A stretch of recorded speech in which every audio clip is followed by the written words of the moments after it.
જિલ્લાના બાયડ શહેરમાંથી એક મોટા સમાચાર મળી રહ્યા છે। અહીં આવેલી ઉમિયા ગ્રીન સોસાયટીના રહીશોએ બિલ્ડરો સામે મોરચો માંડ્યો છે। રહીશોનો આક્ષેપ છે કે ઘર ખરીદતી વખતે જે વાયદાઓ કરવામાં આવ્યા હતા તેમાંથી એક પણ પૂરો કરવામાં નથી આવ્યો। સોસાયટીના રહીશોનું કહેવું છે કે બિલ્ડરોએ તેમની સાથે મોટી છેતરપિંડી કરી છે। સોસાયટીમાં રોડ રસ્તાની હાલત અત્યંત બિસ્માર જોવા મળી રહી છે। સુરક્ષા માટે પ્રોમિસ કરેલા સીસીટીવી કેમેરા પણ લગાવવામાં આવ્યા નથી। હાલમાં આ આલિશાન સોસાયટી ખંડેર જેવી ભાસી રહી છે।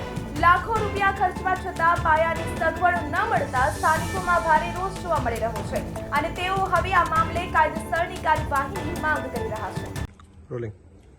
મારું નામ નિલેશભાઈ છે। મેં ઉમિયા ગ્રીન સોસાયટીમાં લગભગ 2 વર્ષથી મકાન રાખેલું છે।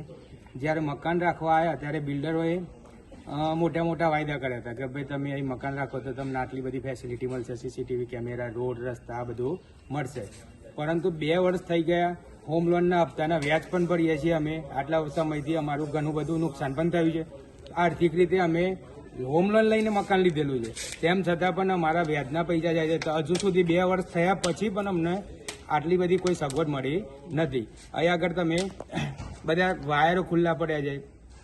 પાર્કિંગ એરિયા પેલા ચિંડલ એરિયામાં બરાબર ઘાસ બધું બહુ ઉગી ગયું છે।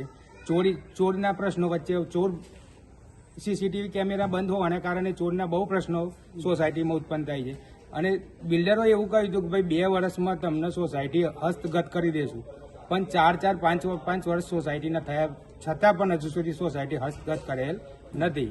તો આ બિલ્ડરોના ખાલી જાન માટે છે। પછી અમે બધા સોસાયટીના રહીશો કાયદેસર કાર્યવાહી કરવા માટે આગળ વધીશું। મારા ઉમિયા ગ્રીન્સમાં મેં મકાન લીધે ઓલમોસ્ટ વર્ષ જેવું થઈ ગયું છે।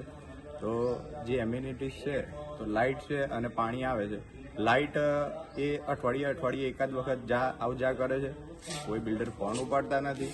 બીજી એમ્યુનિટીઝ કે જે આપણે બ્રોશરમાં બતાવેલી છે કે જે વખતે મકાન લીધું એ વખતે કહેવામાં આવેલું છે, તો એ બધી વસ્તુઓ અમે તારીખ 27/1 રોજ આ રીતે લખીને અને મોકલેલી છે, પણ એનો પણ કોઈ પ્રત્યુત્તર, કોઈ જવાબ નહીં। એટલે ટૂંકમાં ઓલમોસ્ટ નિગ્લિજેબલ કોઈ વસ્તુમાં કોઈ રિસ્પોન્સ જ નથી। તો આ બધી વસ્તુઓ ચિલ્ડ્રન પ્લે એરિયા છે, પછી આપણે બીજી એમ્યુનિટીઝ છે કે ભાઈ આપણે સાફ સફાઈ છે, તો તમે જોઈ શકો છો આ નીચે કે કેટલી વસ્તુઓ છે। તો એ આ બધી વસ્તુઓ થોડીક પછી બીજું છે આપણે સાફ સફાઈનું રોજ સિક્યુરિટી ગાર્ડ છે, તો આ બધી વસ્તુઓ કોઈ પણ પ્રકારની જોવા મળતી નથી। વચ્ચે એવું બનેલું કે ચોર આવેલા, બરોબર, તો એ અહીંયા એમના જ વાયરો કે જે બિલ્ડરોએ નાખેલા હતા તો એ જ લઈ ગયેલા। તો એ વસ્તુઓ તમને આ બધા મકાનમાંથી એ લઈ ગયેલા ને તો પણ બિલ્ડરો માનવા તૈયાર નથી કે ભાઈ ચોરી થઈ હતી। હું ઉમિયા ગ્રીન્સનો રહેવાસી કિશોરભાઈ છગનભાઈ પટેલ। મેં અહીંયા 2 વર્ષથી મકાન રાખ્યું છે। મકાન રાખ્યા પછીની જે કોમન ડેવલપમેન્ટ માટેની જે બિલ્ડરની જવાબદારી હોય છે એનાથી બિલ્ડરો નાસીપાક થાય છે અને જે સીસીટીવી કેમેરા છે, રોડ રસ્તા છે, પાણી છે કે એવી કોઈ સગવડ અમને બિલ્ડર તરફથી મળેલ નથી।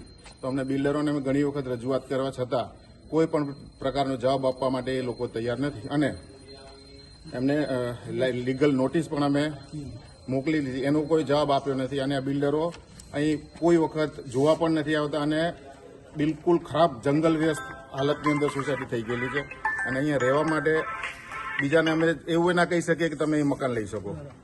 એટલે અમે બિલ્ડરો વિરુદ્ધ કાયદેસરની કાર્યવાહી કરવા માટે પણ અમે તૈયાર છીએ। આજે કાલ રાજ્યથી કોઈ પણ બિલ્ડર ફોન ઉપાડવા માટે તૈયાર નથી।